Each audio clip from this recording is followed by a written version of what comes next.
A warning to our listeners, this episode contains discussions around suicide.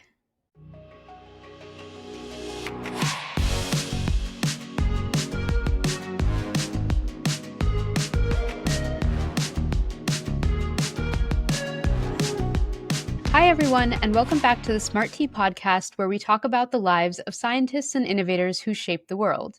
I'm Aarati. And I'm her mom, Jyoti.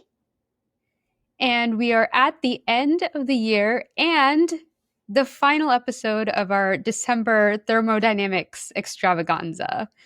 Yes, the trilogy where we started all the way with Sadi Carnot and then went on where we built on Sadi Carnot's work with Rudolf Clausius. And now you're taking me to step 3, where more was built on the foundation of these great works.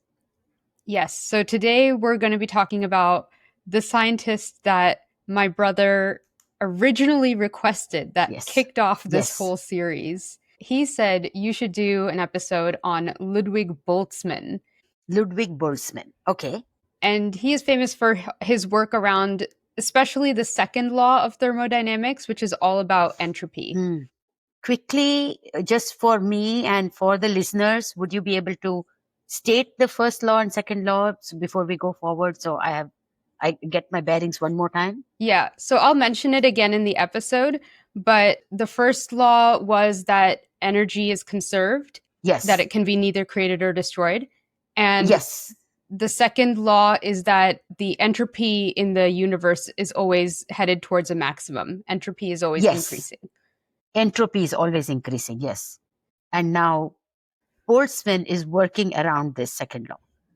Yes. Basically refining it and understanding it better. Is that what you're saying? He's adding to it. Building on that. Nice. He's adding to it and giving us a new understanding of what that second law is. Yeah. Yes, and its implications, obviously. And what entropy is. And so, again, if you haven't listened to the previous 2 episodes on Sadi Carnot and Rudolf Clausius, I highly recommend you go and listen to those first and then come back and listen to this, because it does kind of follow a chronological path. These 3 are definitely linked, yeah. And they should be tackled in sequence for the full benefit. Yes. Yes. But assuming that you already have listened to those 2 episodes, let's dive in now to Ludwig Boltzmann's life. Ludwig was born on February 20th, 1844 in Vienna, Austria. He was born in the middle of the night between 2 special days. The previous day had been Shrove Tuesday, which is observed by many Christian communities and is a day of feasting and confessing sins. And then the following day is Ash Wednesday, which marks the beginning of Lent, where people fast and they pray and reflect for 46 days. And then Lent is ended with Easter. Okay. So Ludwig is born between these 2 days where, Tuesday is this day of celebration and, happiness and feasting and all that. And then Ash Wednesday is much more somber, much more reflective. Yes. We're sacrificing something for Lent. And so Ludwig later on in his life said that this was the reason, the fact that he was born between these 2 days was the reason that his moods would often swing between great happiness and deep depression. Oh, he was subject to those kind of mood swings. That's very often, sometimes that is due to a chemical imbalance actually in the brain, and that's so painful actually. Yeah, and we will definitely be getting a little bit more into that later on in the episode. Okay.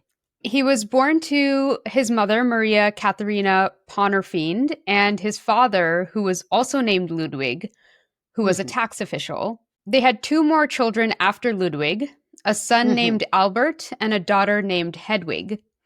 Any Harry Potter fans out there will remember Hedwig as Harry's owl, the name of Harry's owl. So. Oh, yes. I thought that the name rang a bell, but I couldn't place it. Yeah. It's one of those definite, old-timey German, Austrian kind of names. The family was fairly well off. Their father made a small salary, but the bulk of their wealth actually came from their mother's side, whose family were merchants from Salzburg. Okay. Yeah. So the family was pretty rich, and they could afford for all of their children to be homeschooled by private tutors until high school. By the time Ludwig was ready to go to high school, the family had moved to Linz in Upper Austria. Ludwig was almost always at the top of his class and loved math and science more than any other subject. Hmm. He also started taking piano lessons, which he also loved, and he continued to play throughout his life, especially pieces by Beethoven, who was his favorite composer. This link between math and music is known. People who Yeah. are good at math are usually able to catch on to music pretty well as well. Yes. I know there's some deep correlation there. I've never been smart enough to understand it myself, but I bet if you asked Arun, he would know all about it. He would know all the Yes, different, yes, mathematical. This is how you can convert the chords into this equation. It's like, "Oh, yes, really? Okay, yes. great. This is why this piece is so brilliant. It's because it follows this, these mathematical steps or whatever." It's That's like, right. "Oh, That's right. okay. Great." Yes. But in a way, it's good because, music is always a great source of joy. So Mhm. that's nice, especially considering your initial comment about how he had mood swings. I feel music would have helped him. Okay. Yes. Sadly, though, when he was 15, his father passed away from tuberculosis. And Oh, shortly after this, his younger brother Albert also died from pneumonia. oh no. Oh no. And so all of a sudden, it went from this very happy childhood and family life that he had until this Yes. point to, a very depressing, sad state. Somber. Yeah. Yeah, I can imagine their household suddenly being so very somber and weighed down by the loss and grief of all this. Yeah. Two big losses very shortly, one after the other. That's horrible. That's truly horrible. So after that, his mother poured all the money that they had into his education. He graduated with honors from high school and then enrolled in the University of Vienna in 1863 to study math and physics. Here, he became very close with the director of the institute, Joseph Stephan, who later discovered the relationship between radiant heat and temperature, and that allowed him to be the first person to calculate a logical temperature of the surface of the sun at Oh, 9,810 degrees Fahrenheit or oh, 5,430 degrees Celsius. wow, wow. At those extreme temperatures, what does it matter? You What is would, accurate? how do you, Yeah. yeah, what's accurate and what's the difference between 9,000 and 8,000 degree Fahrenheit? Your crisp burnt toast anyway in both cases. And Yeah. how to prove it anyway? Yeah.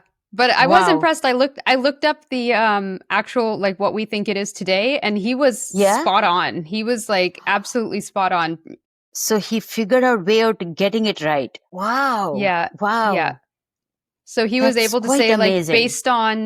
based on the distance the sun is from the earth and how the heat radiates through space and the warmth that we feel here on earth and our earth's surface temperature, it makes sense then that we can back calculate the temperature of the Wow. sun. Yeah. Oh, that's impressive. That's impressive Yes. calculations. And it also speaks to the fact that all these physicists are interested in this heat, radiation, temperature. That's Like right. it's a big thing that like thermodynamics is going strong. Yeah, it's just like today AI. Anybody wants to talk about anything important, it's a AI, AI. Yes. And I bet you that's exactly how it was with thermodynamics in those days. Everybody who is anybody is like, I'm doing thermodynamics. Yeah. I'm doing anything with energy, heat, all of that. So Joseph Stephan took Ludwig under his wing and gave him papers to read written by some of the most prominent physicists at the time. However, Ludwig at this point didn't know a word of English. And so Huh. Joseph gave him a English grammar book alongside all of these scientific papers so he could translate them. Oh, goodness. That's an additional layer of challenge there. Yeah, like it's not hard enough to read scientific papers already. You now have to Yes, translate now it you have from to translate it and hope that you understood it in the correct context. yes. Difficult. But he did, and he was particularly fascinated by the writings of James Maxwell. So James Maxwell had been inspired by Rudolf Clausius's work on Yes. the mean length of path of a particle of air or gas between consecutive collisions. So That's remember, right. we That's right. talked about that? Yes, they travel very fast, and you would think that by the time you even blink, the molecule is far away. But in fact, they Mhm. don't travel too much because there is so much. They're in a crowded space. Basically, it's a very tightly packed arena of molecules that we are living in. Exactly. So they're moving fast, they're colliding with each other, and they're not able to move very far. Yes, yes, Yeah. And so James Maxwell took this idea that, these molecules are colliding with each other all the time and ran with it, basically. yes, yes. In the 1860s, he wrote a series of papers on the dynamical theory of gases, where Hmm. he used this core idea to try to determine exactly how fast or how far the molecules would be moving, given certain conditions. Yes. So we have this analogy that we're going to be using throughout this episode, which is Okay. imagine a box containing a bunch of tiny, round, hard floating particles. Okay. And these represent your gas molecules. And they're constantly moving and colliding with each other. They're all floating around. Yeah.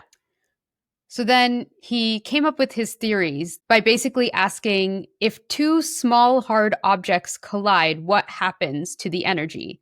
And so this is all like Newton's laws, right? Laws of Okay. motion, laws of mass and energy. Two Yeah. objects collide. Where does the energy go? Very basics, like the first things that you learn in physics. He's applying those kinds of ideas to this box of gas. Yes. And importantly, he recognized that if the molecules are all moving randomly, they Mm-hmm. cannot all be moving at the same speed.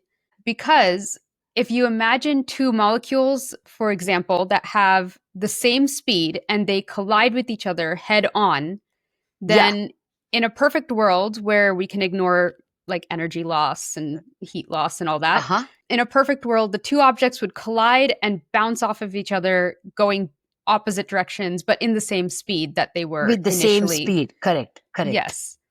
But the molecules in the box are not always going to collide with each other head on.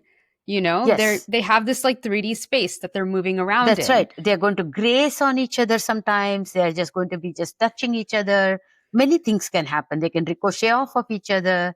So many Yeah. things can happen. Yeah, Yeah, and they might hit the wall instead of another molecule. So, that's the right. stationary That wall of the changes the box. dynamics entirely. Yeah. Yeah. And they're all moving randomly. So, with this randomness in movement, it's impossible that all the molecules are moving the same speed because the same energy is not going to be transferred every single time the molecules hit each other. So, because of that, some molecules have to be moving slower and some have to be moving faster than each other. Yeah. And so, if you plotted the speeds of all the molecules on a graph, you would get this kind of bell shaped curve where a few molecules are on one end of the graph that are moving very slow, and a few Yes. molecules on the other end of the graph are moving very fast. But Yeah. majority of the molecules fall somewhere in the middle. Correct. Correct. This reminded me actually of grading curves in college, where Yes. Correct. you know Correct. you would have a few people who did very poorly, you did a Yes. few people who just wrecked the curve, but then a bulk Yes. of the people kind of fell somewhere in the A middle. solid B right there Yeah, in the middle. Yes. yeah.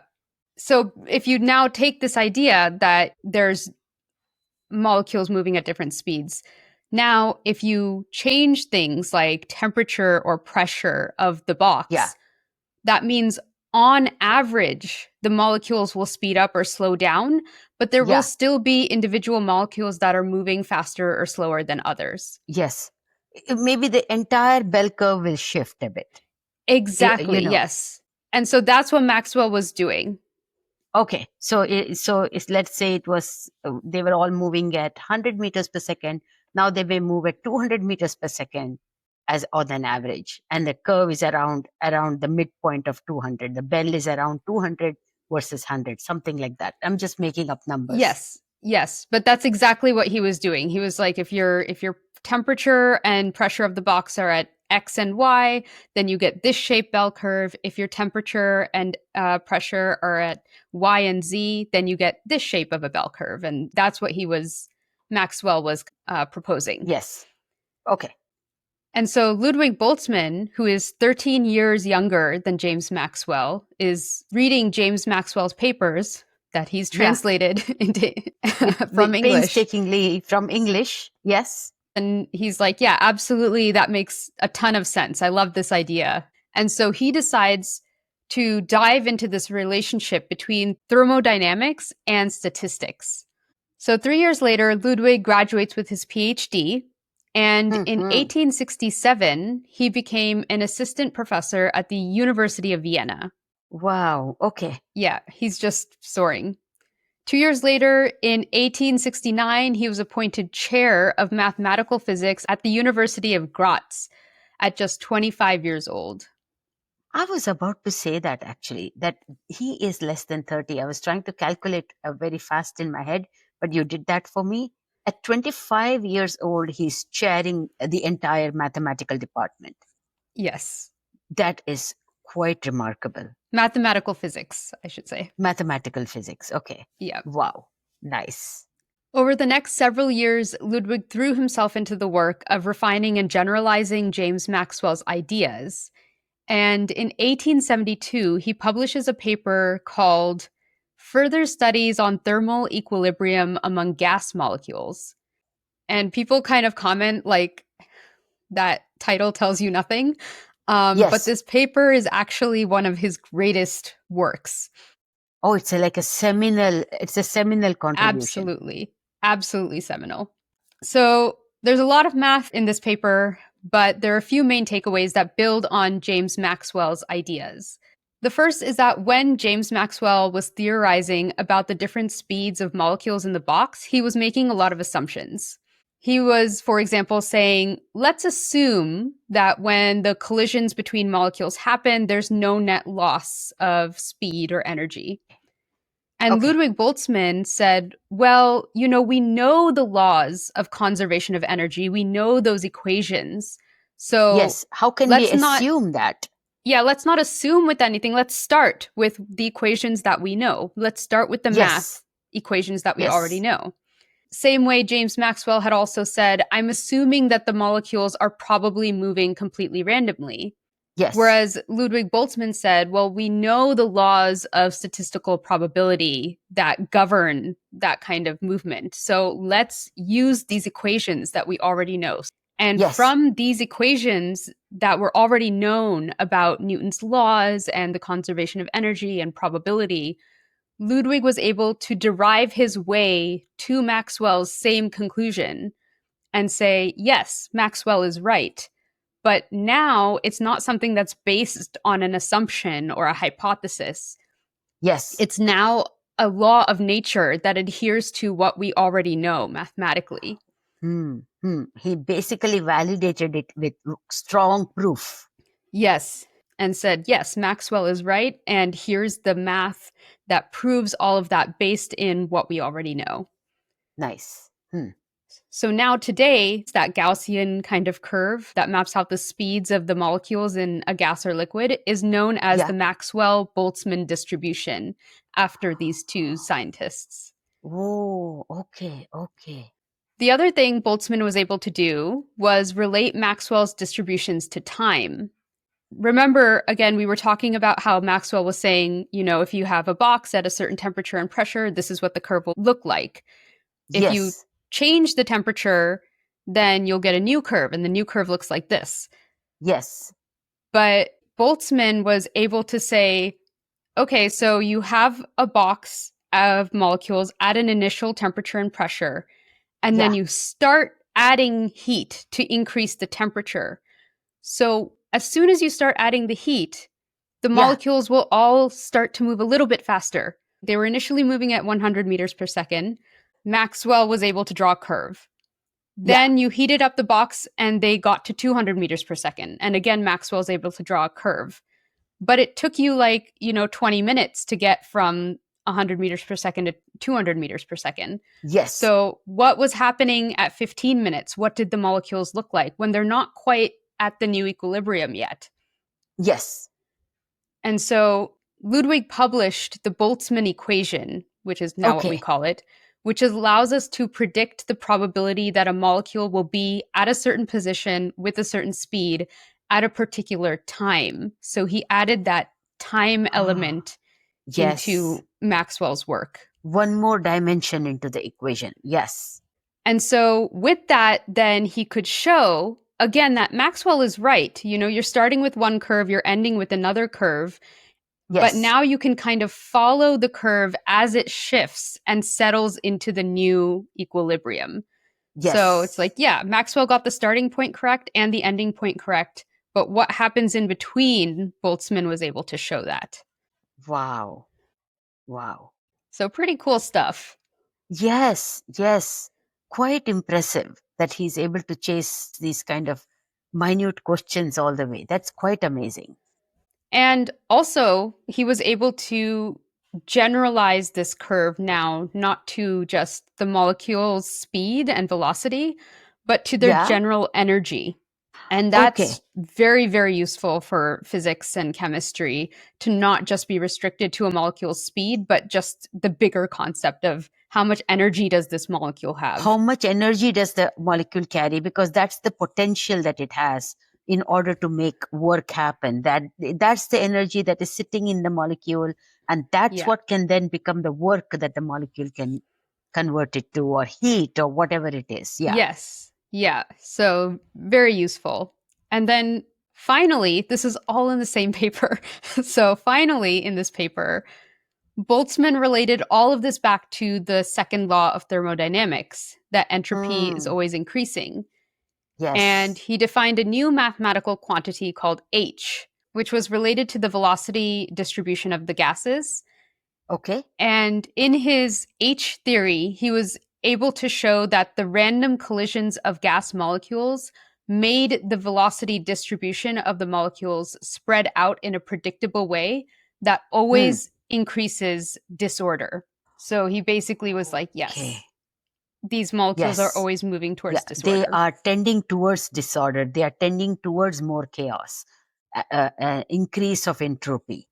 So, with this paper, Ludwig essentially introduced the field of statistical mechanics and started to Mm, lay the foundation for his next big paper, which we will get to in a minute. okay, okay.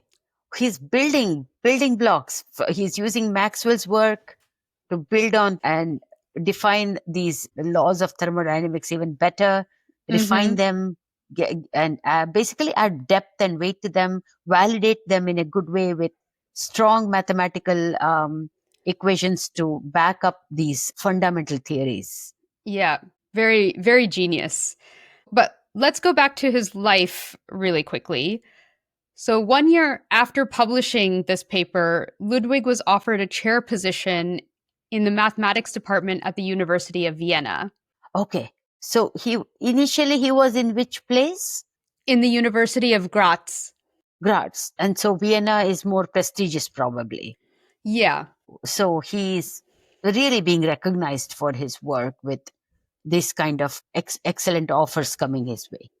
Yes, Vienna gives him more visibility, gives him access to more high-ranking colleagues kind of thing, more access to more people in the scientific community.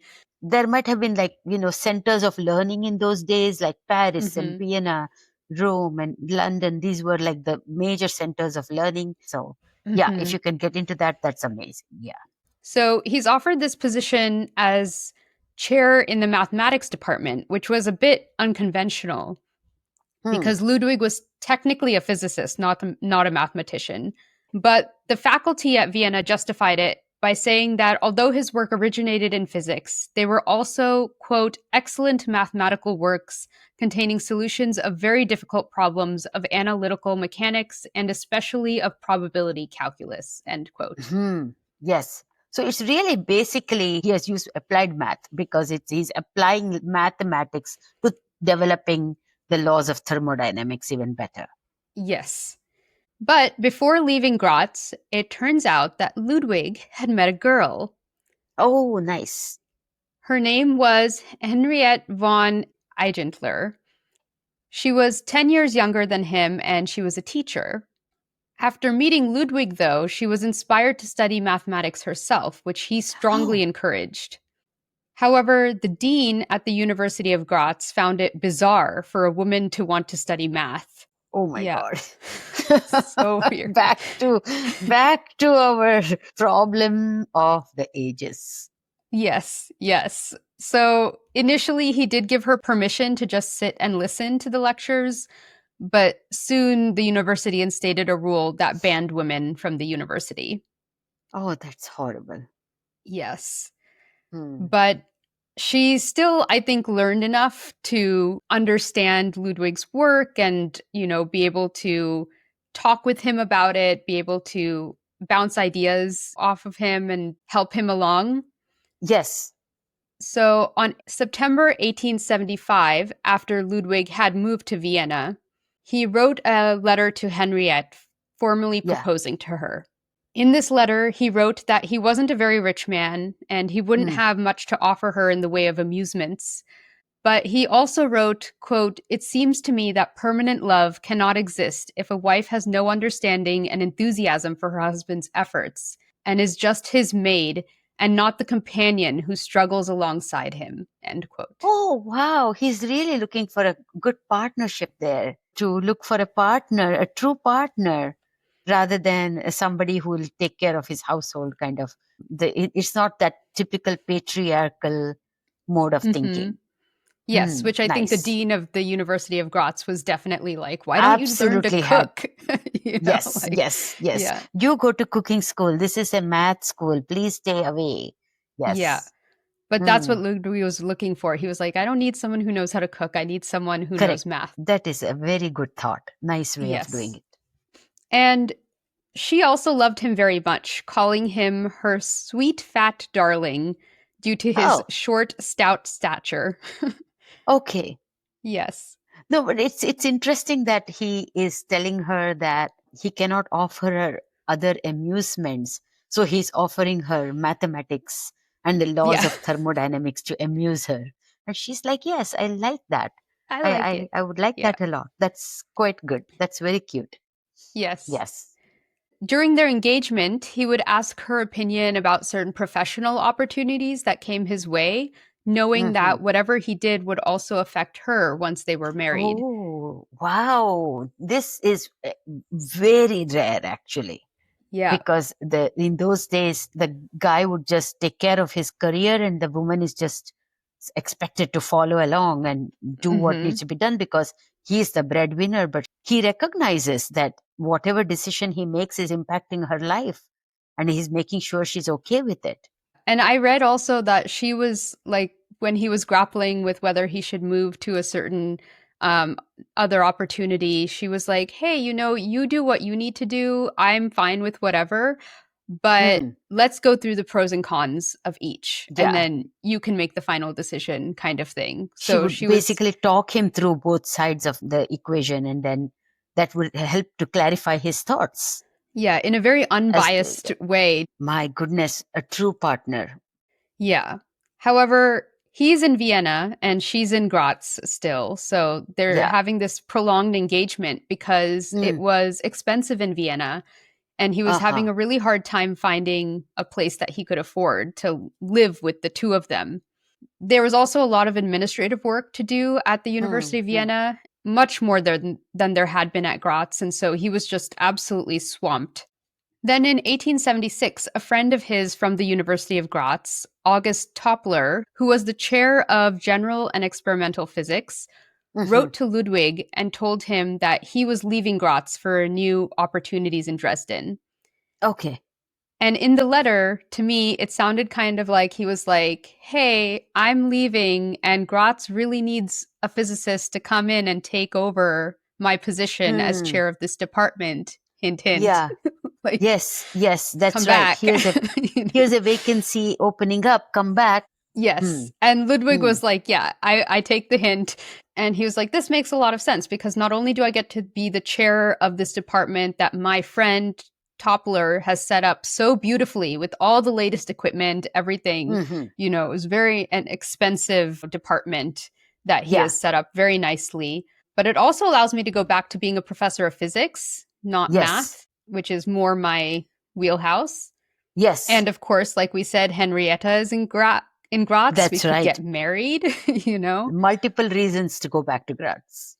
Yeah, and Graz has a lower cost of living than Vienna, so we could actually like Yes. start a family and Afford to keep a wife yeah. at that point. Yeah. Yes. So it was really a no-brainer. Ludwig and Henrietta got married in July 1876, and they soon started a family together. Henrietta gave birth to two sons, Ludwig Hugo and Arthur. Ludwig Hugo is one name. Okay. I was Arthur's, thinking yeah. you said three names there. Hang on. Three names, Yeah. yeah. So that's why I was thinking confused. Ludwig Hugo is one kid and Arthur is the other kid.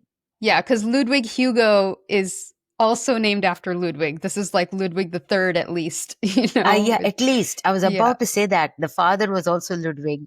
He's Ludwig. His son is Ludwig. You don't have to think of too many names. Oh, Yes. very difficult. Well, to make it more difficult, they also had two daughters, one of which was also named Henrietta, and then the other was named Ida. Oh my goodness. Okay. Yeah. Repeat the names. Okay. Yeah.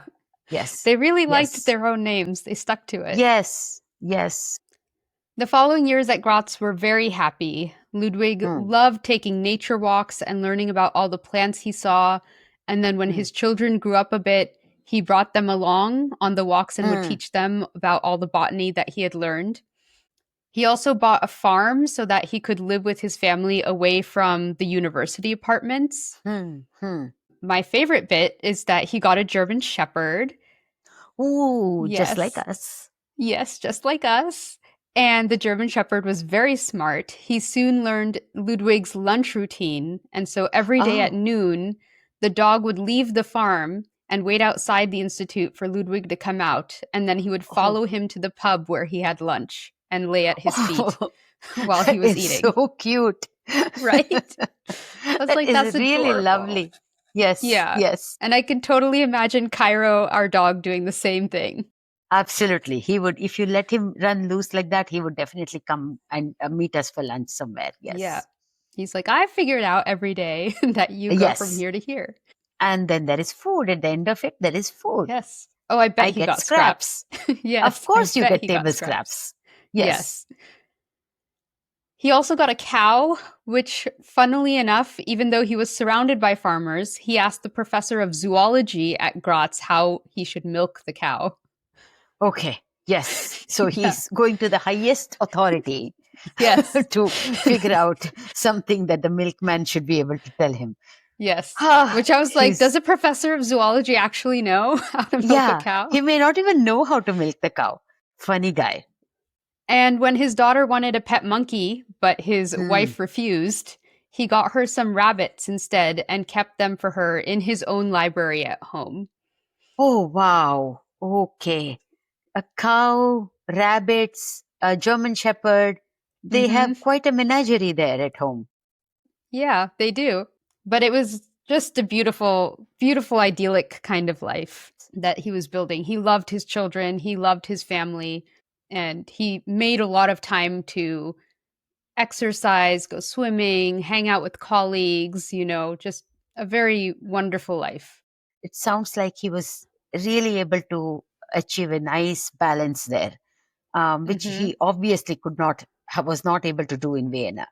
And because of this, you know, his science also flourished. These years were very Yes. fruitful for him. Yes, yes, because he's so calming, balanced. He's a happy man.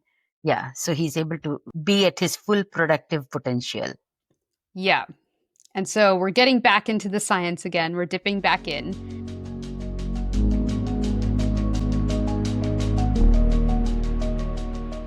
Hi, everyone. Aarati here. I hope you're enjoying the podcast. If so, and you wish someone would tell your science story, I founded a science communications company called SciComm, that's SYKOM, that can help. SciComm blends creativity with scientific accuracy to create all types of science communications content, including explainer videos, slide presentations, science writing, and more. We work with academic researchers, tech companies, nonprofits, or really any scientist to help simplify your science. Check us out at scicommer.com. That's SYKOMMER.com. Okay, back to the story.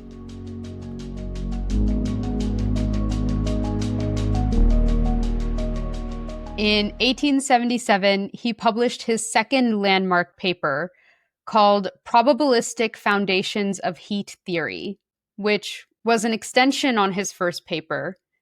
Hmm. And he basically, in this paper, blew everyone's minds by saying that entropy was not a mathematical certainty the way Rudolf Clausius had thought about it, but Okay. rather a statistical probability. So we're going to break that down. Okay. So we're going back to our box of gas analogy. Yes. Yes. But this time, suppose in the box you have a partition that separates the left and right sides, and all the gas is on the left side, and the right side is completely empty. Yes. So the gas molecules are bouncing around on the left side, but then if you remove the partition, what happens? They all spread into that full box area. Yes.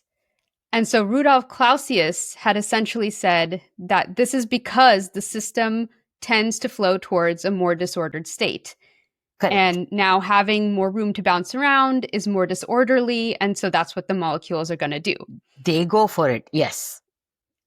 But Ludwig was like, the thing is, that doesn't really explain why this happens.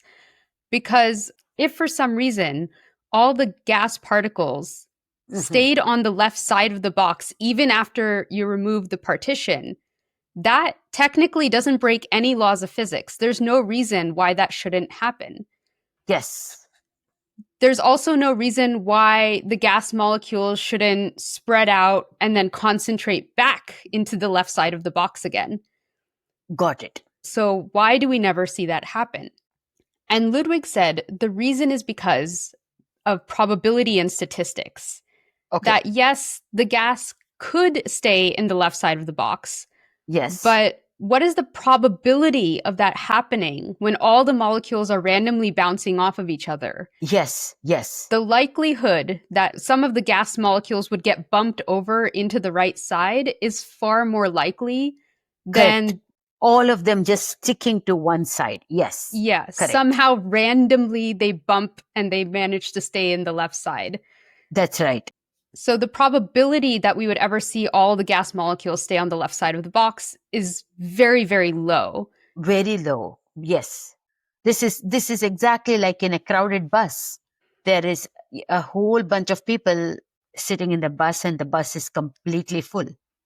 But then let's pretend for a minute that suddenly half the bus empties out at one of the stops.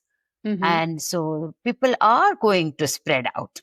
They are going to spread into the remaining seats. Nobody is all going to sit neatly, sitting next to each other, to strangers sitting tightly next to each other on the same seat, two by two by two. No, they'll be like, hey, that other seat on that other side is completely empty. I'm going to go shift over there and sit by the window.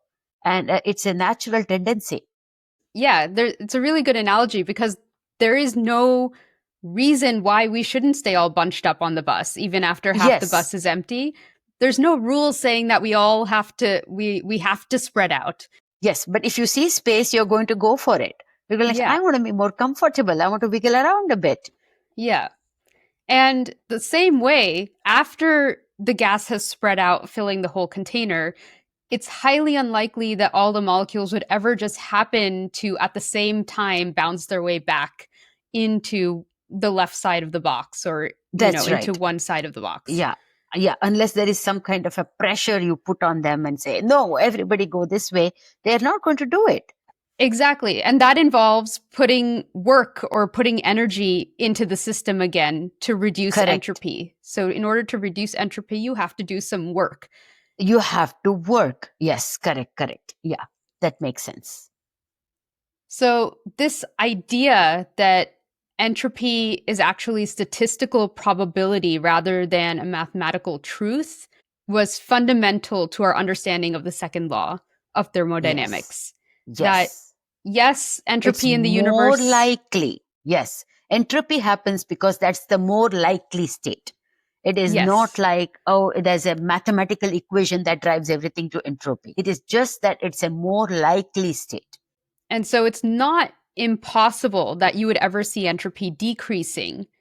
It's Yes, just that the chances of it happening are just so minuscule compared to all the ways it can increase. that's right. In Boltzmann's interpretation, he came up with two new terms, macrostate and microstate. Hmm. So, macrostate of a system is what we Hmm. can observe on a large scale. It's Hmm. temperature, pressure, volume, things like that. Yeah.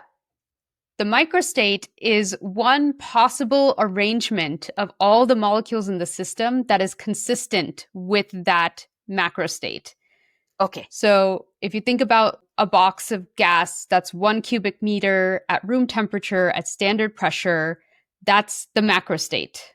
And Okay. now, if you take a snapshot of all the molecules and what they're doing at a certain time, Yeah. you have one molecule hanging out over in the corner, one's in the center of the box, one's, down at the bottom, and they're all moving at a certain velocity. The one in the Yeah. corner is moving really fast, the one in the center is moving a bit slower, but it's all consistent with the box in general being at room temperature and pressure. Correct. Yeah. Now, a split second later, the same box, you take another picture. All the molecules have moved because they're all bouncing around. Yeah. And so the one that was near the corner is now more over to the left or whatever, Yeah. and it's moving a little bit faster than it was before. But all of this is still consistent with the box being at the same room temperature and standard pressure. That's right. That's right. And Yeah. so if you think about it, there's just an overwhelming number of possible Yeah. microstates that the Hmm. molecules can exist in. Yes. This molecule can be over here, that molecule can be over there, but Right. it's all existing within this box that's room temperature, room pressure, Yeah. or standard For a pressure. particular setup, there is a series of permutations and combinations in which these molecules can exist. Okay. Yes. And so, given the sheer number of possible microstates that you have, Yeah. it's very unlikely that you're going to end up with a microstate where all of the molecules are on the left side of the box, Yes. just Correct. compared Correct. to how many other microstates there are. Yes. Yes. Yes. Yes. So it's not impossible, but it's just No. a very low probability. Yes. Maybe 1 in 10 million, something Exactly. like that. Yeah. Yes. Yeah. One time out of 10 million, they might all be more towards the left rather than. Exactly. Ludwig therefore rephrased the idea that a system tends towards increased entropy to a system tends towards the configuration that has the most possible number of microstates. Yes, that makes a lot of sense. Got it. They want maximum chaos Freedom. to be possible. Yeah. Yes. We want a I want to maximum sit here and I want room. to sit here. Yes.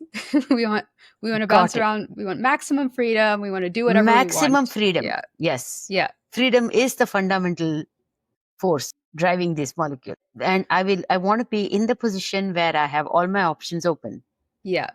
This is so similar to how human beings think, actually. And these are It is. inanimate molecules. Yeah. Because even a human being, Yeah. this is what we always talk about. Yeah. We want freedom.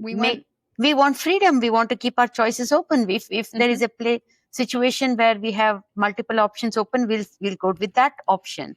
Yes. So these molecules behaving the same way. Yeah. They're doing the same thing. Yeah. That's funny.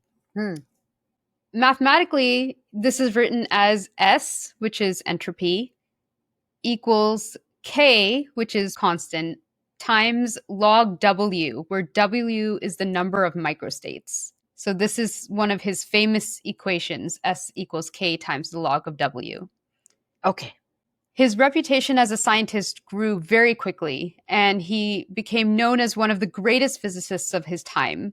Throughout the 1880s, Ludwig published several more papers on statistical mechanics and kinetic theory, and he even dabbled a bit in electromagnetic waves and light, again, following kind of the footsteps of James Maxwell, because Maxwell was known for his equations in electromagnetism. Yes. However, now the story starts to take a bit of a turn for the worse. Oh, So, first in 1885, his mother died, which was a devastating loss because remember, he had lost his father at only 15. And so, because of that, he and his mother had become very close. yes. And now, with the death of his mother, he's only left with one sister, Hedwig. Yep. And I Okay. don't I don't actually know what their relationship was like. Yeah. Maybe she was married and went away and then busy with her own family. Yeah. Yeah. After that, his personality seemed to change somewhat. So, Oh, yeah, remember we were talking about how, he was born between Shrove Tuesday and Ash Wednesday. that's right. And therefore, he had big mood swings. Yeah, and so now those big mood swings really started to come through. So up until this Okay. point, his family and friends and colleagues had really just seen him as this very happy, humorous, caring guy. He was living a really good life. The positivity outweighed the negativity for him. And so he was able to balance things and be more optimistic overall. But Yeah, things were going now, well for him, and he yeah. was he was a fantastic teacher. He was very inspiring to his students, which included the likes of Lisa Meitner, who discovered Mm. nuclear fission, and Oh, wow. Svante Arrhenius, who discovered that carbon dioxide acts as a greenhouse gas. So some big Mm. names were his Big students. names. hmm And he was very entertaining to his friends and family, always socializing, playing the piano, going on nature walks, all of this stuff. And of course, Yes. he, was achieving great success scientifically. But that in itself started to cause a problem because he started to get this feeling that he was a genius and he was Hmm. dissatisfied with his place at the University of Graz. He was Oh, like, oh, I'm born for better things. He was a big fish in a small pond. He wanted to be a big fish in a big pond. yeah. But then he would turn around again and then he would have these moments of indecision where it was almost like imposter syndrome. Like, maybe I actually am not as great and I'm just fooling Huh. everybody. So he's Yes, kind of because swinging between why these are great things two. not coming my way? The rest of the world doesn't see me as being as brilliant as I think of myself. Or even like, he was offered a bigger position at the University of Berlin, for example. And initially he was really excited and he was like, oh my gosh, yes, this is like University of Berlin is so much better than the University of Graz. I would be able to, be a big shot in a big ocean over there.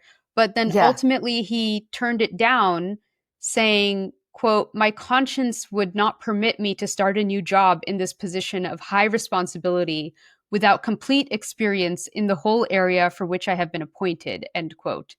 So he's Oh, basically wow. like, I'm not good enough. Oh, my goodness. Okay. That's big mood swings there. Yeah. Yeah. Yeah. He's teetering on indecision like Hmm. constantly. Yes. But this attitude that he sometimes got that he deserved to be in a better position started to get to his colleagues. Yeah. And that obviously started to cause a lot of friction. Yeah. He probably became very abrasive because of that. Yeah. Yeah, I think he definitely had his moments where he was like, "You guys are all Hmm. stupid," And then even Yes. in Yes. his moments where he was like, "Oh, maybe I'm the stupid one," people remember that. People were like, "Yesterday you Yes. said I was the stupid one," and I haven't forgotten Yes. that. Correct. Correct. Correct. Correct. Yes. So, yeah, he started to make some enemies among Hmm. his own colleagues. Then in 1889, Ludwig lost his first son, Ludwig Hugo, to appendicitis.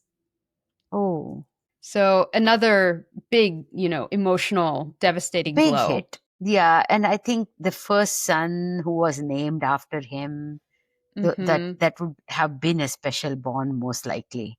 Yeah. And so now for him, it felt like Graz had become this horrible place where his mother had died, Hmm. his son has Yes. died. He's not appreciated for his genius. His colleagues hate him. And Yes. so he starts to vocally regret his decision to not go to the University of Berlin and Okay. made it known to everyone that he was indeed looking for a way to leave Graz. Hearing about this, a professor of experimental physics at the University of Munich saw the opportunity and was like, hey, we could get the Ludwig Boltzmann to come to our university. We could get him to come here. Yes, He wants to leave. yes. Let's get him. Yeah, Yeah, because he's still like this obviously well regarded figure by the scientific of community at course. large. Absolutely. So, he's offered a position of chair of theoretical physics, and Ludwig was off immediately. He couldn't wait to go. And for the next few years, he's relatively happy again. He throws himself into teaching. He enjoys going out for beers once a week with his colleagues and discussing math. And he's away from from the place where he lost his mom and all those memories. So that definitely would help him. Yeah. But by 1892, he started to get homesick and miss Austria. Oh, this is so hard. Yeah, so he's constantly like now going back and forth between what he wants. Yeah. He's not sure about what he wants. That year, his very first mentor, Joseph Stefan, at the University of Vienna, passed away. And Okay. his colleagues in Vienna started trying to persuade Ludwig to come to the university and fill that now vacant seat. But Vienna was the place where he didn't have enough money. Yes, but now maybe because he's like a bit of a bigger shot, he would hopefully get something. Get a So bit he more. was, Yeah, get a livable wage basically. yeah, yeah. So he was very like drawn to that. He was like, I could go back to Vienna, to Austria. The University of Munich managed to hang on to him for a bit longer by increasing his salary and giving him an assistant. But in 1894, he accepted the position in Vienna and he went back to Austria. The position came with a huge salary increase and pension. This time they're going to give him money. Yes. And then the fact that his colleagues in Vienna had fought so hard for him to come back to Vienna gave him a big ego boost. He was like, yeah, Yes. they're all fighting for Yeah. me. Everybody loves me. Yes. Yeah. Yes. So he's back on this like big high. Excellent. But within months, that euphoria wore off. He didn't find as many friends as he had in Munich. And in fact, some of the colleagues that he had in Vienna were openly hostile towards him. There was one scientist in particular, Ernest Mach, who was a professor of philosophy and history of science, who didn't believe in atoms. And so he completely rejected all of Ludwig's work because all of his work is based on, the fact that gas is made up of atoms. But despite that, I think Ludwig was like, well, in the spirit of friendly scientific discussion, I should set this guy right. I should debate him. I should prove him wrong. I should show him why atomic theory is correct and lay out all the evidence. And so he would get drawn into these very heated arguments with Ernest Mach, who was not budging, and Ernest Mach wasn't the only one. There were quite a few scientists who didn't believe in atomic theory and therefore didn't believe in Ludwig's life work. And so all of these arguments on the topic were very draining to him. He was like, scientists should be working together in the spirit of teamwork, and I'm all for an open discussion. I'm all for debate, but this constant like rejection of his theories made him feel very underappreciated and isolated in a way that he hadn't felt in Munich or Graz or any of these other places. And he even said he found the students that he taught less interested in learning than the ones in Munich had been. So even that teaching wasn't giving him joy anymore. Yeah, basically life is not offering any joy to him at this point. Yeah.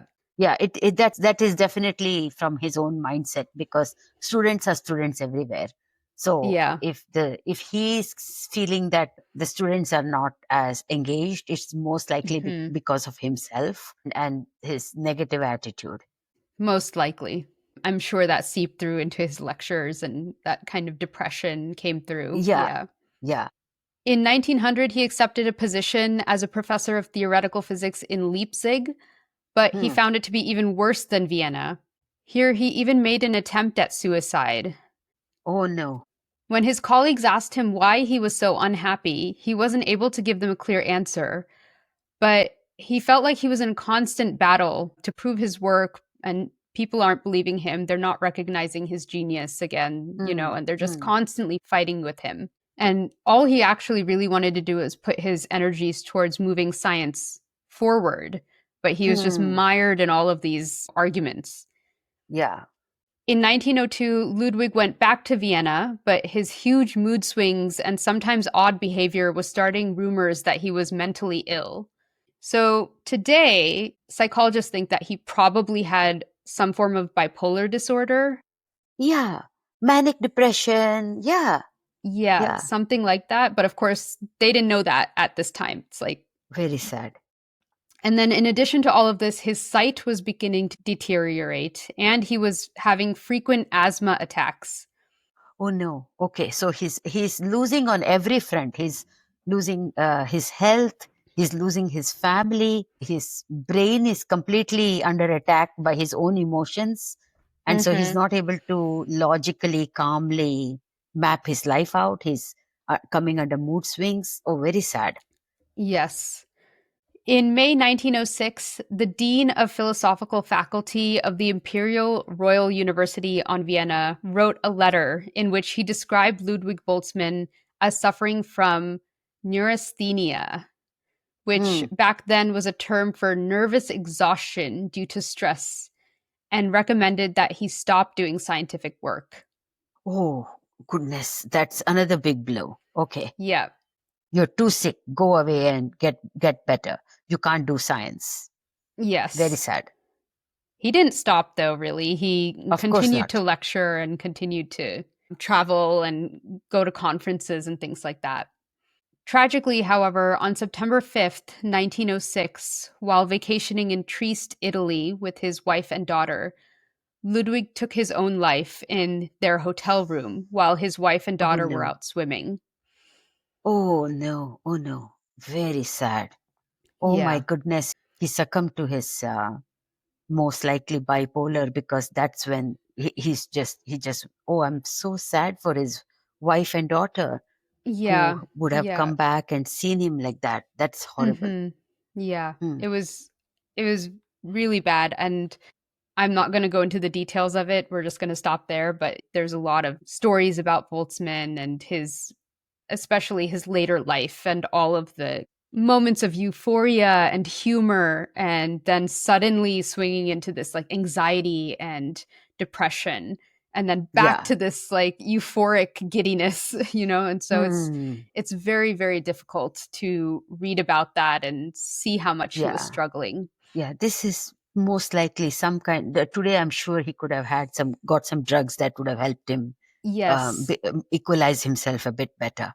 Yeah. His death was a huge shock to everyone he knew, as in fact, he was due to lecture in Vienna the very next day. Oh So no. Okay. no one Hmm. expected this. He was buried in Vienna's Central Cemetery, which Hmm. also happens to be the resting place of Beethoven. Oh, his childhood hero for Yeah, music. his Oh favorite no. Oh composer. I was looking up actually the Vienna Central Cemetery. There's some big names no. interred Hmm. there. Hopefully, he's able to rest in peace right next to his hero. Yeah, and among all these other geniuses as well. Yes. He's Very got a sad. place of honor there in that cemetery. Yes. In the 1930s, his grave was renovated to include a marble bust of him and an inscription of his equation S equals K log W. Ah, okay. For posterity. Yeah. And this equation is still widely used today to help model hypersonic flows around space shuttles as they re enter the atmosphere and Hmm. ion transport in semiconductors. Big implications. Yes. And then the one more kind of note that I want to add at the end of this is that while I was researching this story, I came across this interesting, trippy kind of thought experiment that if you have the brain cells left for it, Yeah. we're going to squeeze them dry with this one. Okay. It's called the Boltzmann brain paradox. Oh, okay. So basically, Ludwig had been asked, given his theory of probability and things moving towards entropy and disorder, Yeah.